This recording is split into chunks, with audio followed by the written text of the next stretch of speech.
नमस्कार दोस्तों, मैं हूं रणधीर और आप सबका स्वागत है फिट्स एजुकेशन पे। तो जैसा कि मैंने आपसे वादा किया था कि मैं कुछ एमसीक्यूज़ लेके आऊँगा जो मैंने पढ़ाया है आपको लेक्चर 1 और लेक्चर 2 में। इस दोनों लेक्चर में मैंने मुंडा राजवंश, ठीक है, और नागवंशी राजवंश को कंप्लीट किया है।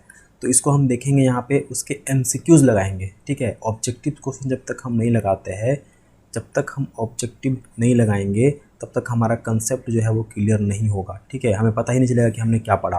तो ये बहुत ही ज़रूरी है, जितना ज़्यादा से ज़्यादा हो सके उतना एमसीक्यू लगाना है आपको।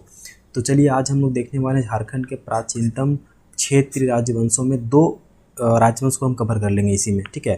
टोटल 40 से 50 क्वेश्चन, 30 से 40 क्वेश्चन रहेंगे, जिसमें हम मुंडा और नागवंशी को हम लोग कवर कर लेंगे, ठीक है। तो चलिए स्टार्ट करते हैं बिना किसी तरीके। अगर आप चैनल पर नए हैं तो चैनल को सब्सक्राइब और लाइक ज़रूर कर लीजिएगा और इसका एक नोट्स ज़रूर बना लीजिएगा, ठीक है। नोट्स बहुत ही ज़रूरी है। चलिए देखते हैं, मुंडा राज अथवा सुतिया नागखंड, ये हमारा टॉपिक है। ये दो राजवंश हम यहाँ पे आज कवर करने वाले हैं, ठीक है। यानी इसी दो से हमारा क्वेश्चन यहाँ पे रहेगा। प्रथम क्वेश्चन है यहाँ पे कि झारखंड के किस जनजाति के द्वारा सर्वप्रथम राज्य निर्माण की प्रक्रिया प्रारंभ की गई थी। तो ये मैंने आपको अपने लेक्चर में बताया है। अगर आपने नहीं देखा है तो आप तुरंत जाकर उसको देखें, या इस वीडियो के बाद भी आप देख सकते हैं। तो सबसे पहले झारखंड में राज्य निर्माण की प्रक्रिया मुंडाओं ने शुरू की थी, ठीक है। तो हमारा जो ऑप्शन नंबर बी है वो सही हो जाएगा। सेकंड है कि झारखंड में राज्य निर्माण की प्रक्रिया शुरू करने का श्रेय किसे दिया जाता है। तो मुंडाओं में वो कौन थे जिनको ये श्रेय दिया जाता है, तो वो थे ऋषा मुंडा।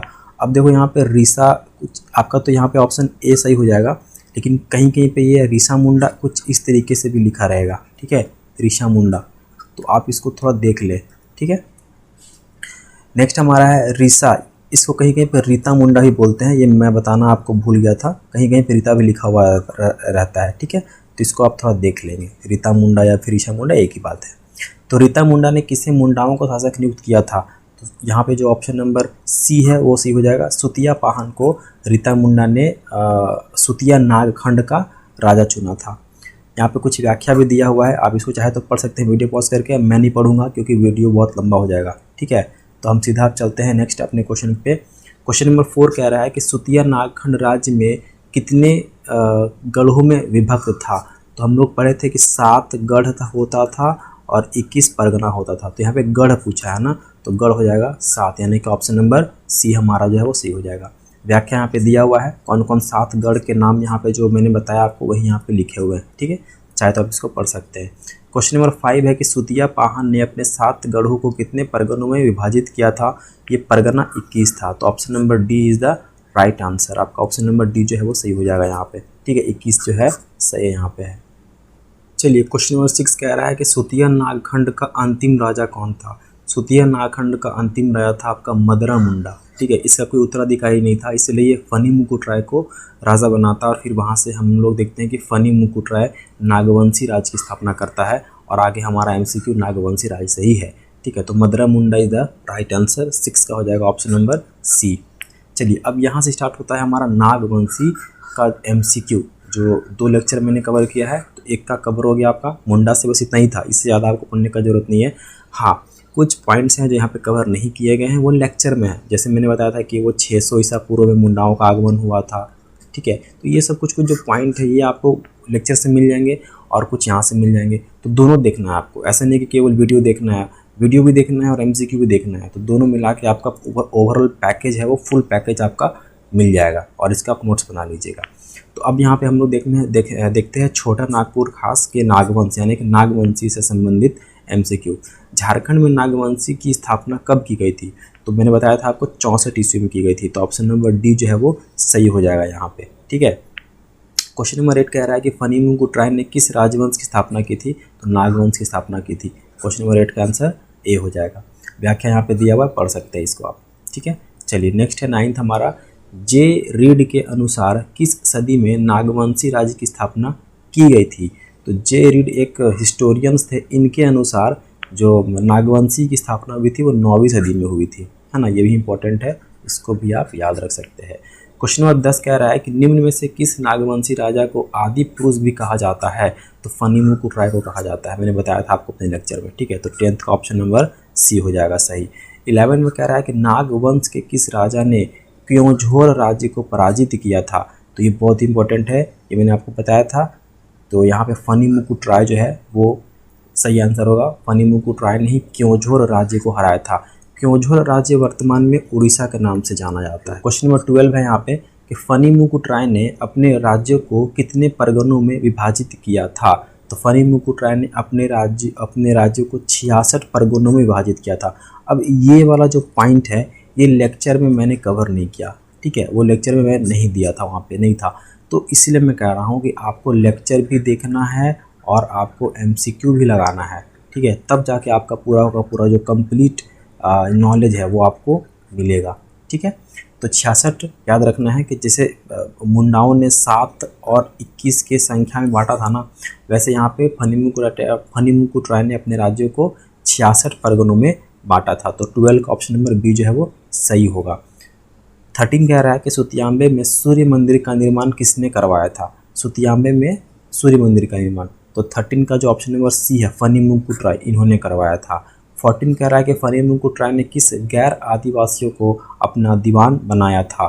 तो ये भव्य राय श्रीवास्तव को बनाया था, ठीक है। जब ये उड़ीसा राज्य पे निकलते हैं विजय करने के लिए, तो वहीं से फिर ये भव्य राय श्रीवास्तव को अपना दीवान नियुक्त करते हैं। क्वेश्चन नंबर 15 है, निम्न में से किस नागवंशी शासक ने सुतियांबे से राजधानी स्थानांतरित करके चुटिया यानी कि स्वर्ण रेखा नदी के किनारे को बनाया था। तो 15 का हो जाएगा ए, प्रताप राय, ठीक है। इस तरीके का क्वेश्चन आपको पूछता है एग्जाम में, तो इस याद रखना है आपको। चलिए इसका व्याख्या यहाँ पे दिया हुआ है, आप इसको देख सकते हैं। क्वेश्चन नंबर 16 कह रहा है कि नागवंशी शासक भीमकर्ण ने कौन सी उपाधि धारण की थी। तो कर्ण की उपाधि धारण की थी। 16 का ए हो जाएगा। किसके समय में सरगुजा के रक्सेल राजा ने नागवंशी राज्य पर आक्रमण किया था। तो 17 का हो जाएगा बी, भीमकर्ण के शासनकाल में, ठीक है। 18 का हो जाएगा आपका क्वेश्चन क्या कह रहा है कि भीमकर्ण को बरवा की लड़ाई में किसकी मूर्ति प्राप्त हुई थी। तो यहाँ पे आपका जो ऑप्शन नंबर बी है ना, वासुदेव की मूर्ति यानी कि कृष्ण भगवान की मूर्ति, वासुदेव यानी कि कृष्ण भगवान, ठीक है। चलिए यहाँ पे व्याख्या दिया हुआ है, यहाँ पे देख सकते हैं। 19 क्वेश्चन है कि झारखंड में भीम सागर का निर्माण किसके द्वारा कराया गया था। तो ये भीम सागर भीमकर्ण के नाम पे ही था, तो राजा भीम हो जाएंगे यानी कि option number C. Question number 20 कह रहा है तुर्क शासक बख्तियार खिलजी के आक्रमण के भय से किसने राजधानी परिवर्तित कर ली थी। वेरी इंपॉर्टेंट, ये हो जाएगा भीमकर्ण। ये बख्तियार खिलजी कौन था। ये बख्तियार खिलजी आपका कुतुबुद्दीन ऐबक जो था ना, कुतुबुद्दीन ऐबक जो 1206 में दिल्ली सल्तनत की स्थापना करता है, उसका ये कमांडर इन चीफ था, ठीक है। यही वो बख्तियार खिलजी है जो नालंदा यूनिवर्सिटी को आग लगा दिया था। चलिए नेक्स्ट देखते हैं, यहाँ पे व्याख्या दिया, पढ़ लीजिएगा। 21 कह रहा है कि किस वर्ष शिवदास कर्ण ने गुमला के घाघरा में हापामुनि मंदिर का निर्माण करवाया। तो किस वर्ष शिवदास कर्ण ने, ठीक है। तो 21 का सी हो जाएगा आपका सही, 1401 यानी कि 1401 में। 22 में है कि शिवदास कर्ण ने हापामुनि मंदिर में किस देवता की प्रतिमा स्थापित कराई थी। तो 22 का हो जाएगा ए, भगवान विष्णु। व्याख्या यहाँ पे पढ़ लीजिएगा, व्याख्या जरूर पढ़ना है आपको, ठीक है, यहाँ से कुछ एक्स्ट्रा नॉलेज आपको मिलेगा। चलिए 23 में है कि सल्तनत काल के लोधी वंश का समकालीन नागवंशी राजा कौन था। तो ये था आपका ऑप्शन नंबर डी, ये सभी सल्तनत काल के अधीन थे। प्रताप राय, छत्रकर्ण, विराट कर्ण, ठीक है। क्वेश्चन नंबर 24 है आपका किस राजा के समय में नागवंशी राज्य घटवार राजाओं के विद्रोह से परेशान था। तो 24 का हो जाएगा ऑप्शन नंबर सी, प्रताप कर्ण, ठीक है, इनके शासनकाल में परेशान था। 25 कह रहा है कि तमाड़ के राजा ने किस नागवंशी राज्य की राजधानी खुखरागढ़ की घेराबंदी कर किले में बंदी बना लिया था। तो 25 का हो जाएगा ऑप्शन नंबर ए, प्रतापकर्ण, ठीक है। प्रतापकर्ण को बंदी बना लिए थे। तमाड़ के राजा जो थे ये असंतुष्ट थे प्रतापकर्ण से और इनके किले पे आक्रमण करके इनको बंदी बना लिए थे, ठीक है। चलिए क्वेश्चन नंबर 26 है किस नागवंशी राजा के काल में विष्णु की मूर्ति कोराम्बे में स्थापित की गई थी। तो 26 का हो जाएगा option number A, छत्रकर्ण। Chaitanya Mahaprabhu ने कहाँ ठाकुरबाड़ी की स्थापना की थी। तो 27 का हो जाएगा option number B, Santhal Pargana में, ठीक है। चलिए नेक्स्ट देखते हैं। क्वेश्चन नंबर 28 है कि निम्न में से कौन सा शासक मुगल शासक बहादुर शाह प्रथम के समकालीन था, तो 28 का बी राम शाह, है ना। 29 है निम्न में से कौन सा नागवंशी शासक मुगल शासक फर्रुखशियर के समकालीन था, तो मुगल शासक फर्रुखशियर, ये फर्रुखशियर वही है जो ईस्ट इंडिया कंपनी को दस्तक दे देता है। दस्तक क्या होता है, तो दस्तक यानी कि एक फरमान फ्री ट्रेड का, ठीक है, फ्री ट्रेड का, इन लोगों को टैक्स नहीं देना होता था, यही वो फर्रुखशियर था, ठीक है। तो 29 का कौन सा हो जाएगा, option number D Yadunath Shah, है ना, यदुनाथ शाह। 30 है मुगल सूबेदार सरबुलंद खान ने यदुना शाह पर कब आक्रमण किया, तो ये सी हो जाएगा 1717 में किया था। चलिए आगे बढ़ने से पहले अगर आप चैनल को सब्सक्राइब नहीं किए हैं तो प्लीज़ चैनल को सब्सक्राइब कर लीजिए।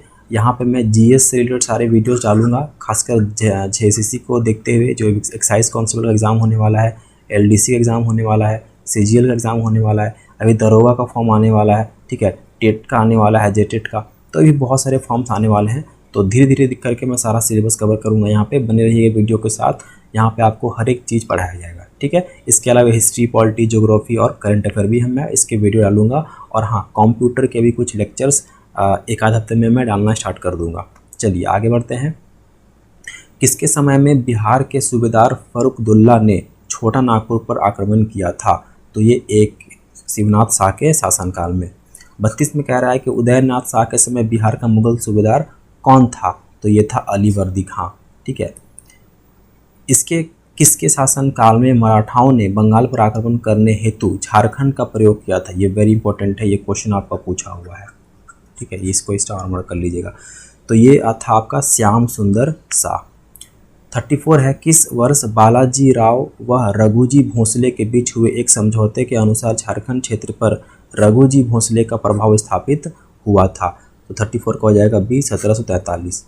क्वेश्चन नंबर 35 कह रहा है कि मराठाओं ने झारखंड के किस क्षेत्र का शोषण किया था, 35 का ऑप्शन नंबर डी यानी कि सभी, छोटा नागपुर खास हो, पलामू हो, मानभूम हो, ठीक है, सिंहभूम भी हो, रामगढ़ हो, सबका किया था। 36 में है नागवंशी शासकों की राजधानियों का सही क्रम क्या है, ये भी आपका इंपॉर्टेंट है, ये भी आपका वेरी वेरी इंपॉर्टेंट है, ठीक है, इसको याद रखना है आपको। तो सही क्रम क्या हो जाएगा, तो 36 का सही हो जाएगा आपका सुतियाम्बे पहला था और रातूगढ़ अंतिम था। तो देखो इस तरीके के क्वेश्चन को थोड़ा दिमाग से करना चाहिए।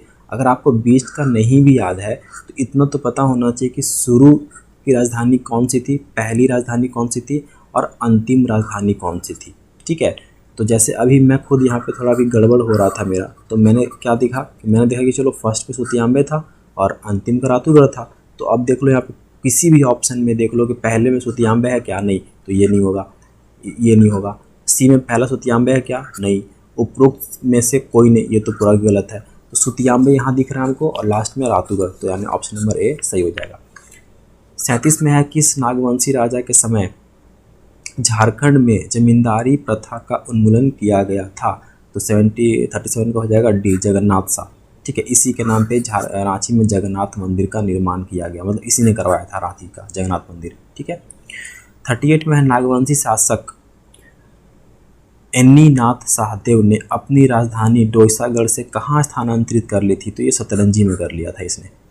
39 है नागवंशी शासक मणिनाथ शाह ने राज्य के किस क्षेत्र के स्थानीय जमींदारों का दमन किया था, तो ये ऑप्शन नंबर डी ये सभी, है ना, सिल्ली हो, बुंडू हो, तमाड़ हो, सभी का शोषण किया था। चलिए क्वेश्चन नंबर 40 कह रहा है कि सुमेलित कीजिए, मतलब कि एक तरफ दिया हुआ राजधानी और एक तरफ दिया हुआ संस्थापक, ठीक है।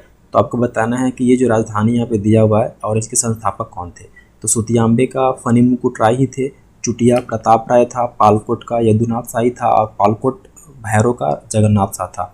यानी ये क्रम से सही है, मतलब कि हमारा ऑप्शन नंबर हो जाएगा 1 2 3 4, option number B is the right answer, ठीक है, ऑप्शन नंबर बी जो है आपका सही होगा। तो ये 40 क्वेश्चन अगर आप कर लेते हैं तो आपका जो है कंप्लीट हो जाएगा, 2 राजवंश आपका कंप्लीट हो जाएगा। कौन कौन, एक हो जाएगा मुंडा और एक हो जाएगा आपका नागवंश, ठीक है। अगली वीडियो में हमें पलामू के जो रक्सेल वंश है उनको कवर करेंगे, ठीक है, पलामू का जो रक्सेल वंश है उसको कवर करेंगे, ये छोटा सा टॉपिक है, तुरंत हो जाएगा, ठीक है। तो वीडियो को लाइक कर दीजिएगा, सब्सक्राइब कर दीजिएगा, और अगर किसी तरीके कोई डाउट हो क्वेश्चन में और आपको किस टॉपिक पे वीडियो चाहिए उसका भी कमेंट करके मुझे जरूर बताइएगा, मैं डाल दूंगा, ठीक है। मिलते हैं अगले वीडियो में, तब तक के लिए थैंक यू।